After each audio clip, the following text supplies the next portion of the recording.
Ms. Chen, Mr. Patterson straightened his blazer with practiced disdain. The membership committee has made their decision.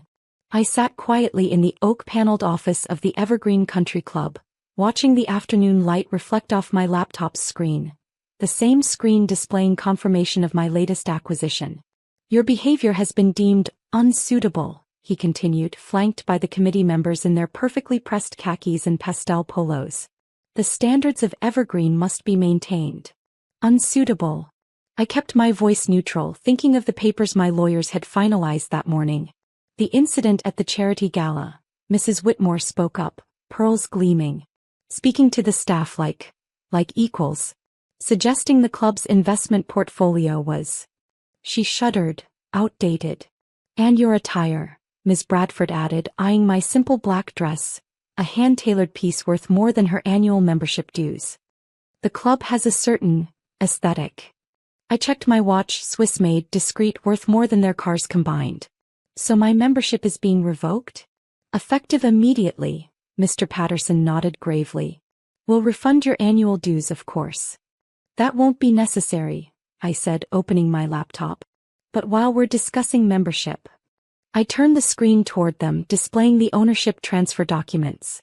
The color drained from Mr. Patterson's face. What is this?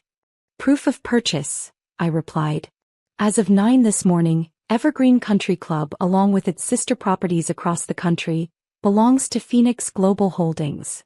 Mrs. Whitmore's perfectly manicured hand flew to her throat. Phoenix Global, the investment firm that's been buying luxury properties? My investment firm, I corrected gently, though I prefer to stay out of the spotlight. Usually. Through the window, I could see members enjoying their afternoon golf, unaware that their exclusive sanctuary had just changed hands. This must be a mistake, Mr. Patterson stammered. No mistake, I smiled, pulling up more documents. Along with the club, Phoenix Global now owns the marina where you dock your boats, the private airfield you use for your weekend getaways, and, most interestingly, the banks holding most of your mortgages. The membership committee sat in stunned silence as their world shifted beneath their designer loafers. So, I closed my laptop. About that membership revocation. The staff complaints, Ms. Bradford whispered, her golf visor suddenly less crisp. When you defended them, were filed with the owner, I nodded. Which, as it turns out, was me. Even then, the wage increases and healthcare benefits have already been approved. Mr. Patterson's hands trembled as he reviewed the ownership documents. The renovation budget you questioned will be audited, I confirmed. Along with every financial decision this committee has made in the past 5 years. My team is particularly interested in those emergency repairs to the marina, the ones that somehow cost 3 times the market rate.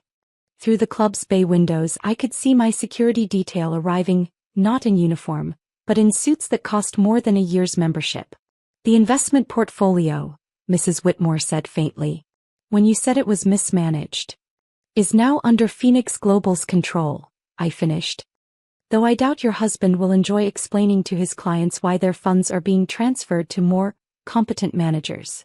My phone buzzed with updates from my executive team. The simultaneous acquisition of 5 other exclusive clubs across the country, all part of today's carefully orchestrated takeover. Your clothes, Ms. Bradford muttered. We thought they were cheap. Handmade in Paris. I smiled, smoothing my simple dress. By artisans who work exclusively for my fashion subsidiaries. The same ones that supply those designer labels you love to flaunt. The afternoon sun cast long shadows across the membership committee's faces as they realized just how completely they'd misread the situation. The charity gala, Mr. Patterson said suddenly. When you were talking to the wait staff. My employees, I corrected. The catering company is one of my holdings, along with the valet service, the florist, and that wine import business you're so proud of having an account with. Outside, members were starting to notice the arrival of serious-looking executives in bespoke suits, my management team, here to begin the transition. The membership list, Mrs. Whitmore clutched her pearls. Surely you can't review and revise it? I pulled up another document on my laptop. Actually, that's first on today's agenda. Along with a complete overhaul of the club's rather discriminatory acceptance policies. Mr. Patterson's club tie suddenly seemed to be choking him. But the traditions of exclusion, elitism, financial mismanagement. I raised an eyebrow. Those traditions end today, though I'm sure the press would love to hear you defend them. As if on cue, my phone displayed alerts about Phoenix Global's latest acquisition, the first public acknowledgement of just who owned their precious sanctuary. Now, I stood straightening my designer dress. About that membership revocation. Mr. Patterson's hand shook as he reached for the revocation papers.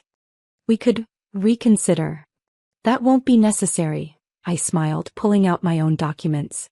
Because as of today the entire membership committee is being restructured. Mrs. Whitmore's perfectly coiffed hair seemed to deflate. You can't just remove you. Actually I can. And will. I slid the papers across the mahogany table. Though the SEC might be more interested in your husband's creative accounting for the club's investment fund. Through the window I could see more of my executives arriving, men and women whose net worth made the club's elite membership look like pocket change. The golf tournament next week, Ms. Bradford said weakly. The governor is attending. We'll proceed as planned, I nodded. Though he might be surprised to learn who's actually hosting him. My team has some interesting questions about those state contracts his brother-in-law keeps winning. The afternoon light caught my laptop's screen, displaying real-time updates as Phoenix Global's acquisition became public knowledge. The club's carefully cultivated image of exclusive power was crumbling with each news alert. Your table at the dining room, Mr. Patterson tried one last time. The one you complained about. Near the kitchen? I smiled. Will make an excellent location for my private office. The renovation starts tomorrow. Though I suspect the kitchen staff, who by the way now have full benefits and fair wages, will enjoy watching you explain yourselves to my audit team. My phone buzzed again. More notifications about Phoenix Global's expanding luxury portfolio. The same company they'd dismissed as new money when I'd hinted at my connections. The membership fees you paid, Mrs. Whitmore offered desperately. We can refund.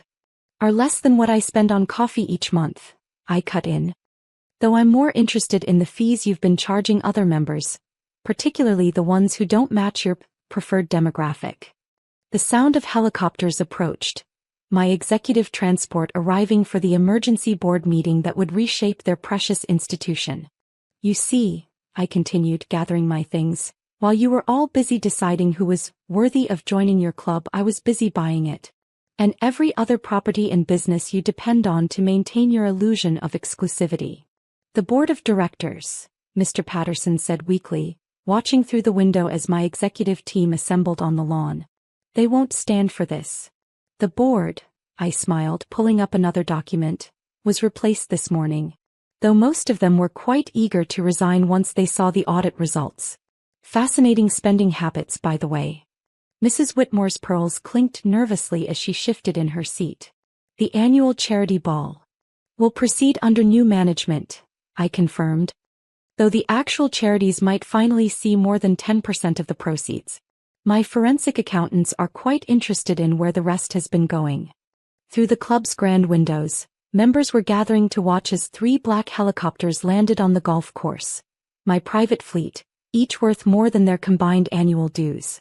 The dress code, Ms. Bradford tried desperately. The standards you violated are being rewritten, I cut in. Along with the membership criteria that somehow rejected every qualified applicant who didn't fit your particular profile. My phone displayed another alert, global luxury markets responding to news of Phoenix Global's latest acquisition. The same markets that would soon reveal exactly who held the real power in their social circle. Your table complaints, Mr. Patterson muttered. When you asked to be moved from the kitchen area, will be addressed in the complete renovation, I nodded. Though I suspect the current seating arrangement reflects rather poorly on this committee's priorities. Outside, my security detail had taken up positions around the perimeter, the same professionals they'd dismissed as hired help during previous visits. The marina expansion, Mrs. Whitmore said suddenly. The project you questioned is being investigated by my compliance team, I confirmed. Along with several other improvements, that somehow cost triple the market rate. I'm sure your husband's construction company can explain the discrepancies. The afternoon sun caught my laptop's screen as more breaking news appeared. Phoenix Global so finally revealed as the mysterious buyer reshaping the luxury landscape. Now, I stood, smoothing my couture dress. Let's discuss the real changes coming to Evergreen. Mr. Patterson's club tie seemed to tighten itself. Changes. Complete overhaul of membership criteria. Financial audit of all accounts. Investigation of discriminatory practices. I checked my phone. Oh, and the immediate dissolution of this committee. Mrs. Whitmore's manicured hand trembled. You can't. Actually, I can. And am. I smiled. Though I'm sure the press would love to hear your defense of the club's interesting membership decisions, particularly regarding those qualified applicants who were rejected for surprisingly consistent reasons. Through the windows I could see my executive team approaching, global power players who made their social circle look decidedly provincial. The staff entrance you insisted I use last month? I continued. Will be renovated into the new corporate offices. Though I'm sure you'll all have plenty of time to find new clubs to join. Assuming any will have you after today's revelations. Mr. Patterson made one last attempt. The other members are about to learn exactly who owns their sanctuary, I finished. Along with their boats, their private banking services, and most of their investment portfolios. Amazing what you can acquire while people are busy judging your clothes. My phone buzzed with another update. Markets responding to Phoenix Global's emergence as a dominant force in luxury properties. So, I gathered my belongings. About that membership revocation. The committee sat in stunned silence as reality settled over their perfectly coordinated outfits. Consider this your exit interview, I said, heading for the door. Though you might want to contact your lawyers. My audit team has some interesting questions about the club's finances under your supervision. The sound of helicopters filled the air as I prepared to leave, drowning out their stammered protests. Oh, and Mr. Patterson? I paused at the threshold. That unsuitable behavior you mentioned? Turns out owning everything is the most suitable behavior of all. Sometimes I mused as I walked toward my waiting aircraft. The best revenge isn't getting even. It's becoming their boss.